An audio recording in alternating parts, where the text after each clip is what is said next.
Welcome to Vision 2.0. Today I am going to discuss regarding feature of federalism. तो इस video में, इस paragraph में आज हम फेडरलिज्म के फीचर्स के बारे में, की फीचर्स के बारे में हम आपको बताने वाले हैं। इससे पहले मैं कुछ बातों आपको बताना चाहूंगा कि इसके पहले वाले वीडियो में मैंने आपको व्हाट इज द फेडरलिज्म बताया था कि फेडरलिज्म क्या है, उसका डेफिनेशंस क्या है ना।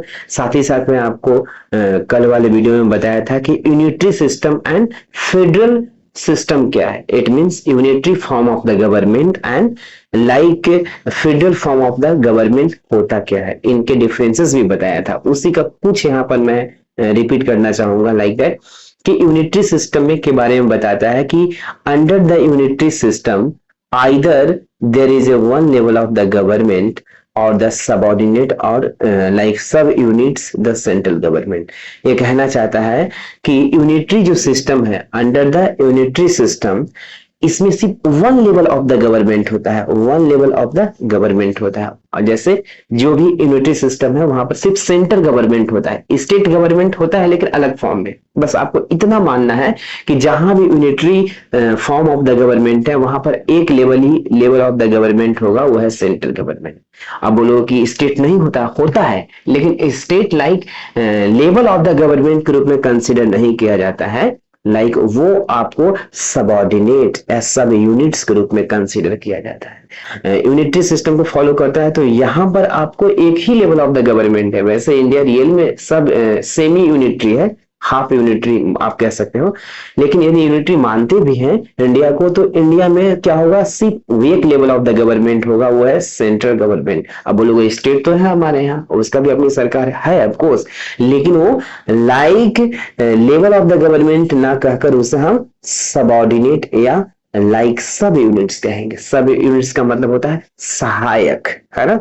तो ये आपको डिफरेंसेस हो गया unitary system and federal system में। फिर से आप एक बार क्लियरिफाई कर लो कि लाइक यूनिटरी सिस्टम में one level of the government होता है और स्टेट उसका सबऑर्डिनेट होता है, सहायक होता है। और इसमें लाइक सेंटर सबसे ज्यादा स्ट्रॉन्ग पोजीशन में होता है, और जबकि इन अदर हैंड दूसरे type federal form of the government में लाइक सेंटर के पास पावर कम होती है और स्टेट के पास अच्छा खासा पावर होता है ना। स्टेट बहुत सारे मामलों पे खुद की लाइक डिसाइड कर सकता है, डिसीजन ले सकता है।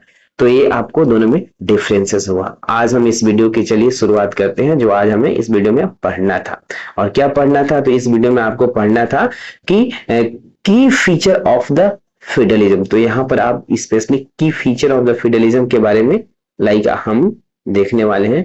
चलो पहला फीचर देखते हैं कि what is the first feature of the federalism. There are the two or more level of the government. कहना चाहता है कि जिस देश में भी लाइक फेडरलिज्म को फॉलो किया जाता होगा तो वहां पर आप हम हमेशा देखेंगे कि दो या दो से अधिक लेवल ऑफ द गवर्नमेंट होगा। लेवल ऑफ द गवर्नमेंट से मतलब क्या है, like central level of the government, state level of the government, है ना, like local bodies, local level of the government, है ना। ये लेवल ऑफ द गवर्नमेंट है। जैसे सेंटर में सेंटर का खुद गवर्नमेंट है, स्टेट का खुद गवर्नमेंट है, इसे लेवल ऑफ द गवर्नमेंट कहते हैं।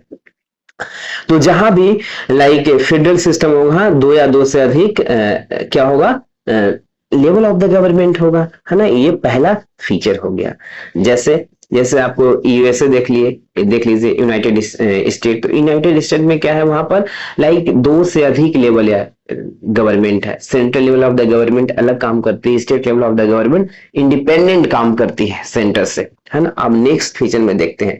सेकेंड फीचर बोलता है different tyre of the government govern the same citizen but each tier has its own jurisdictions in the specific matter of the legislation, taxation and like administration। बोलता है कि federal types of the government में क्या होता है, same citizen के ऊपर, मतलब सिटीजन यानी नागरिक सेम है, सेम नागरिक के ऊपर difference type of the government rule करते हैं। कैसे difference type of the government से कहने का मतलब है, जैसे इंडिया में हम हैं, है ना, तो या आप हैं, तो आप राजस्थान के हैं, हम राजस्थान के रहने वाले हैं, तो राजस्थान के रहने वाले हैं, तो ये सेंट्रल लेवल का गवर्नमेंट हम पे रूल कर रहा है, मोदी जी हैं ऑफकोर्स, इंडिया के एग्जांपल ले तो, और एक राजस्थान की गवर्नमेंट हम पे रूल कर रहा है ना। तो अलग व्यक्ति हम सेम हैं, पर अलग लेवल ऑफ द गवर्नमेंट हम पे रूल कर रहा है। तो वही बोल रहा है डिफरेंस टायर या लेवल ऑफ द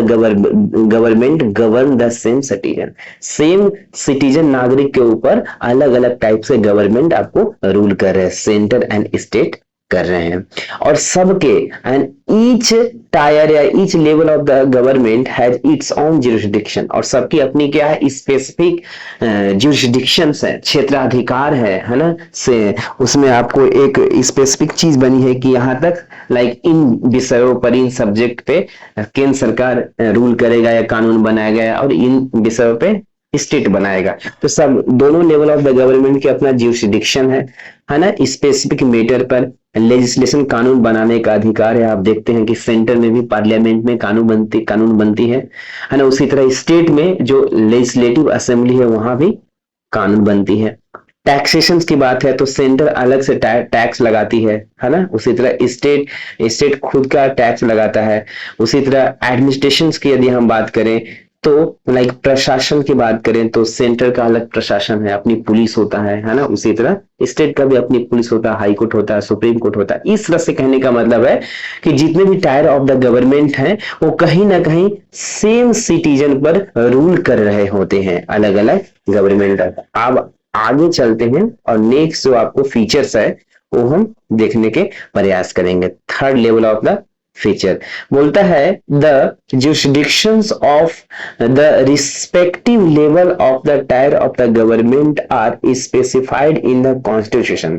मतलब का ये कहना चाहता है कि जितने भी हमारे देश में क्या है like level of the government है उनका अपना सबका क्षेत्र ज्यूरिसडिक्शन मतलब क्षेत्राधिकार है ना। किस चीज पे कौन कानून बनाएगा, किस विषय पे, मतलब हमारे यहाँ विषय बांटा हुआ है। राज्य के लिए अलग विषय है और सेंटर के लिए अलग विषय है ना। राज्य के लिए जो विषय उस पर राज्य बनाएगा, अपना काम को देखेगा, और वो सेंटर के लिए सेंटर देखेगा। उसे बोलते हैं ज्यूरिसडिक्शन, क्षेत्राधिकार।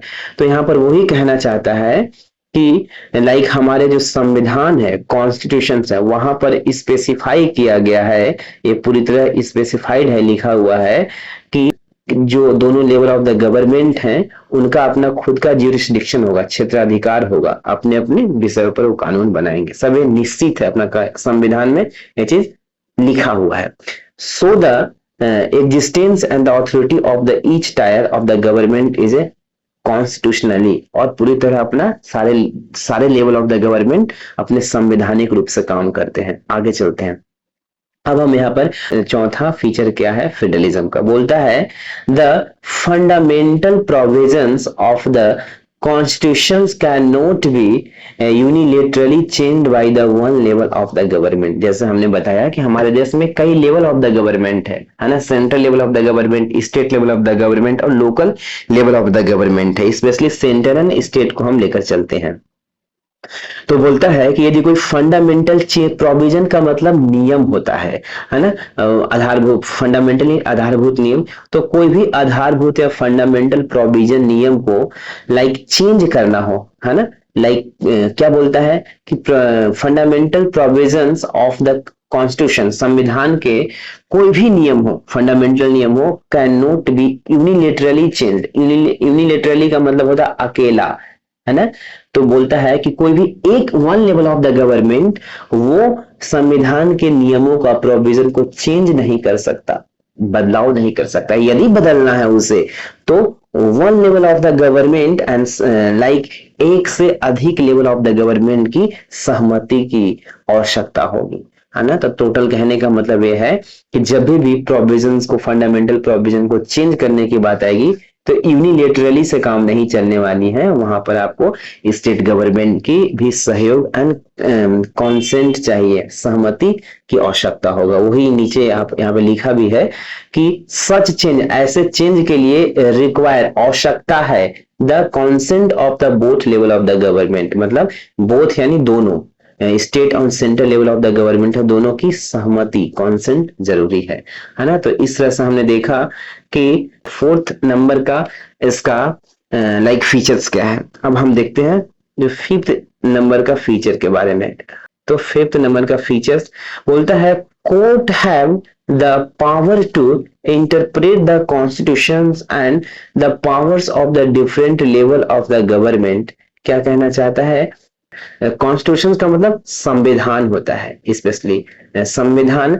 तो ये जो कोर्ट हमारा है, सुप्रीम कोर्ट, उसके पास एक पावर होता है कि संविधान के भी जितने भी नियम है, कानून है, रूल्स है, उसको इंटरप्रेट करने का अधिकार। इंटरप्रेट का मतलब हुआ व्याख्या करना, कि संविधान में कोई भी आर्टिकल है, अनुच्छेद है या नियम है, तो क्या कहना चाहता है, इसका इंटरप्रिटेशन कौन करेगा?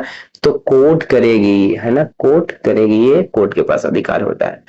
And power of the level of the government and the highest court act as the umpire if the disputes arise between the different level of the government and government in the exercise of their respective power। कहने का मतलब है यदि दो state के बीच में कोई भी डिस्प्यूट हो जाए, डिस्प्यूट मतलब झगड़ा टाइप का कुछ हो जाए, तो वहां पर भी आपको कोर्ट क्या करता है कि दोनों के बीच में सहमति बनाने का प्रयास करता है, दोनों के बीच में सुलह कराने की प्रयास करता है। मतलब कहने का मतलब इंटरफेयर कोर्ट करती है सुप्रीम कोर्ट डायरेक्ट वैसे कंडीशंस में।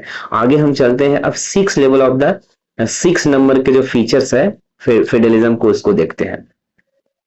The sources of the revenue for each level of the government are the clearly specified to ensure it the financial autonomy।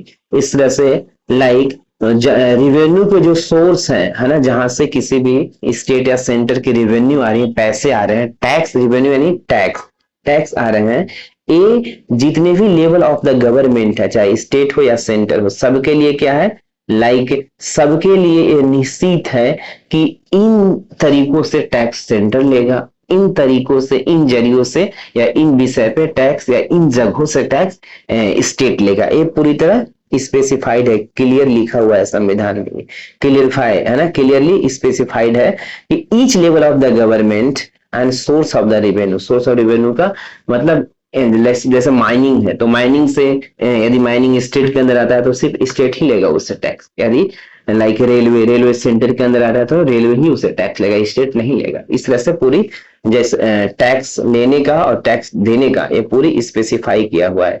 इसे बोलते हैं 6 लेवल ऑफ द, मतलब 6 नंबर का ये था आपका फीचर था फेडरलिज्म का। अब हम आगे चलते हैं, अब हम देखते हैं 7 नंबर का फीचर्स क्या है फेडरलिज्म का।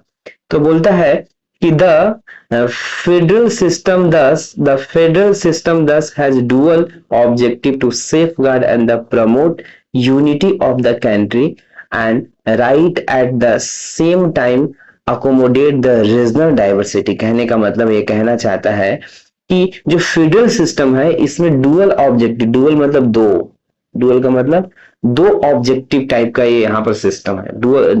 कैसे दो काम है इसका, दो उद्देश्य है किसका, फेडरल सिस्टम का। पहला उद्देश्य क्या है, सेफ गार्ड एंड प्रमोट, हमारे देश को एक सेफ गार्ड प्रोवाइड करता है ना। सेफ गार्ड मतलब कभी भी देश अखंड बना रहे, कभी टूटे ना, इस तरह से सेफ गार्ड प्रोवाइड करता है हमारे देश को। कौन करता है, तो फेडरलिज्म। दूसरी प्रमोट करता है यूनिटी को, यूनिटी ऑफ द कंट्री, देश की एकता को ये प्रमोट करता है, बढ़ावा देता है कि देश जितना ज्यादा देश में एकता की परवाह हो, लोगों में एकता की भावना है, इस तरह से ये काम करता है।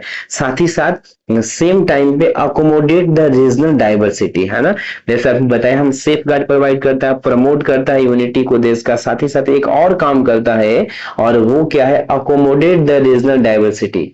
इसका मतलब ये हुआ कि अकोमोडेशन यानी रेसिडेंस, किसी को बसाना, है ना, और रीजनल डाइवर्सिटी जो स्थानीय विविधता है उसको साथ में संजोग के रखता है, साथ में एक दूसरे से गेट टुगेदर करके रखता है। आप देखते हो कि इंडिया में किसी भी सिटी में अलग अलग स्टेट के लोग मिलेंगे, एक जगह रह पर है, आराम से शांति पूर्वक रह रहे, कोई किसी से मतलब नहीं, है ना।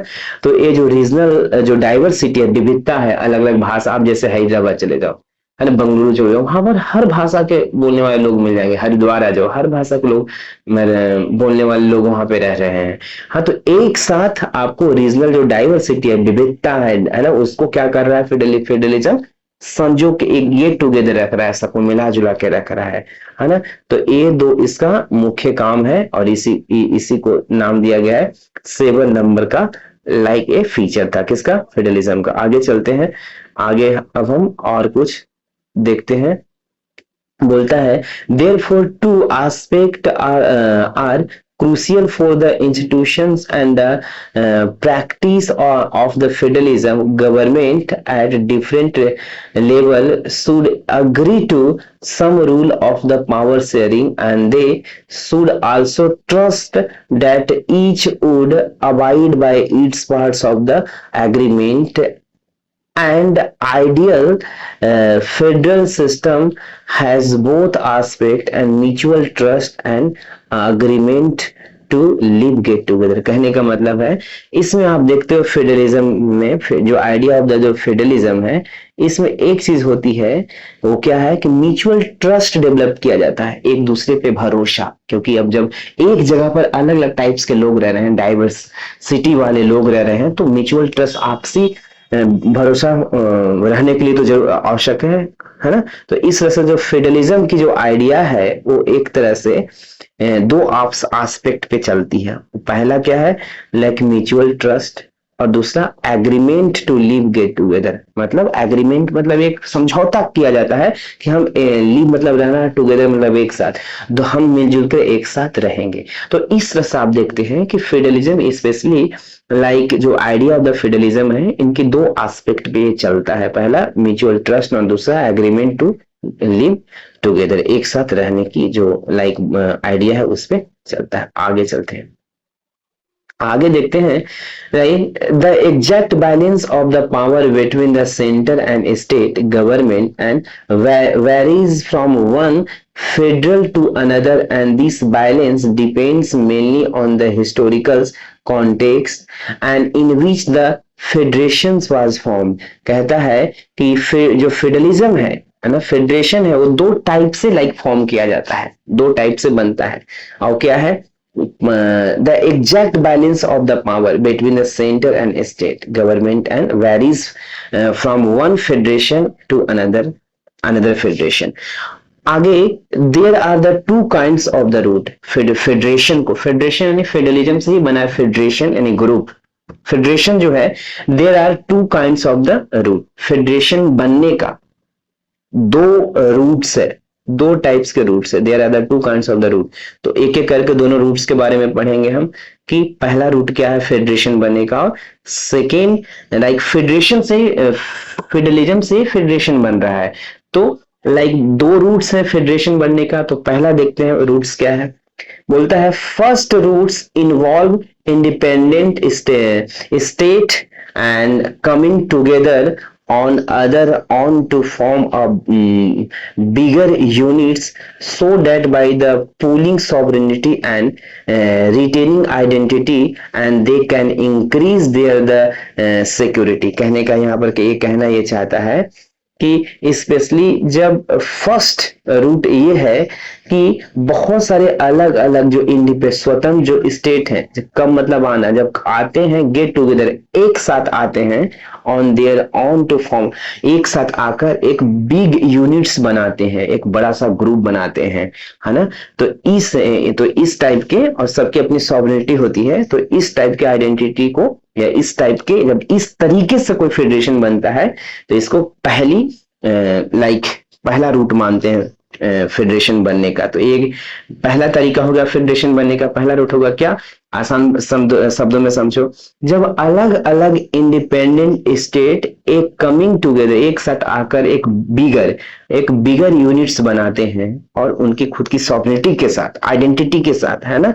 तो उसे क्या बोलते हैं, लाइक फर्स्ट रूट फेडरेशन बनने का। अब हम देखते हैं next, this type of the coming together federation including the USA, Switzerland, Australia, है ना, in the first category of the federation.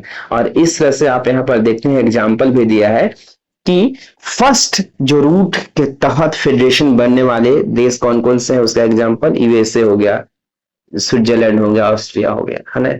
अब सेकेंड रूट्स देखते हैं, सेकेंड रूट क्या है फेडरेशन बनने का। तो बोलता है the second routes is where a large country decide to divide its power between the constituent state and national government. कहने का मतलब है जब कोई बड़ा देश, है ना, जब कोई लार्ज कंट्री ये डिसाइड करता है अपने आप को डिवाइड करने का, जैसे मान लो कोई इंडिया जैसा ही डाइवर्स कंट्री है, बहुत सारे लैंग्वेज बोली जाती है, बहुत सारे खान पान रहन सहन वेशभूषा बहुत सारे है यहाँ पे, है ना। अब इतनी डाइवर्सिटी विविधता वाला देश को चलाना इतना आसान है नहीं। तो एडमिनिस्ट्रेशन के पर्पज से, कल्चर को प्रिजर्व करने की पर्पज से और भी पर्पज हो सकती है।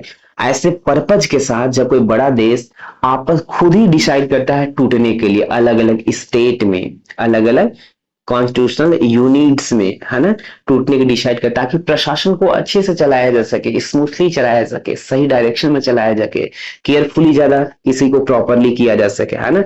तो जब कोई बड़ा यूनिट टूटकर छोटे छोटे यूनिट्स में बढ़ता है ना, तो ये सेकेंड रूट हो गया फेडरेशन बनने का। पहला, जब बहुत सारे रूट बनकर मिलकर एक बड़ा ग्रुप बन रहे हैं, और सेकेंड रूट है कि कोई बड़ा ग्रुप टूटकर छोटे छोटे ग्रुप में बट रहा है, तो और सब मिल के फिर रहते हैं, है ना। जैसे इंडिया के हैं, इसमें एग्जांपल में क्या दिया है देखो, बोलता है कि India, Spain, Belgium are the example of this kinds of the holding together federation. और यदि सेकेंड जो रूट है जिसके फेडरेशन बनने का, उसका एग्जांपल सबसे बड़ा क्या है, इंडिया है, स्पेन है, बेल्जियम है ना, ये सब है। तो इस तरह से हमने देखा अलग अलग कौन कौन से दो रूट्स हैं फेडरेशन बनने का। अब हम नेक्स्ट वीडियो में जब मिलेंगे तो कुछ और देखेंगे, कुछ और देख लेते हैं। बोलता है in this second category the central government tends to be more powerful wise the state and very often different constituent units of the federation have unequal power and some units are granted special power. यहाँ कहना चाहता है कि like जो दो roots है federation बनने का, जो सेकेंड जो रूट्स है फेडरेशन सेकेंड माध्यम से जो बना, कोई बड़ा देश टूटकर अलग अलग स्टेट में बट गया, जिसे सेकेंड रूट्स में हमने पढ़ा, जैसे इंडिया हो गया।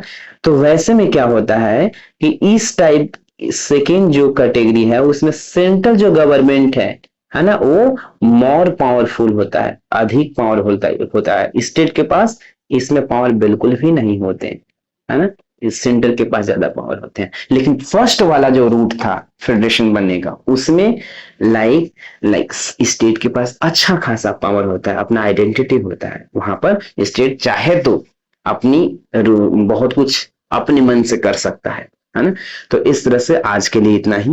मिलते हैं अगले वीडियो में। जब हम अगले वीडियो में मिलेंगे तो यहाँ से आपको नेक्स्ट जो पैराग्राफ है वो पढ़ाएंगे, जिसका नाम है what make India a federal country, है ना। तो ये हम आपको पढ़ाने वाले हैं। तो थैंक यू सो मच, धन्यवाद।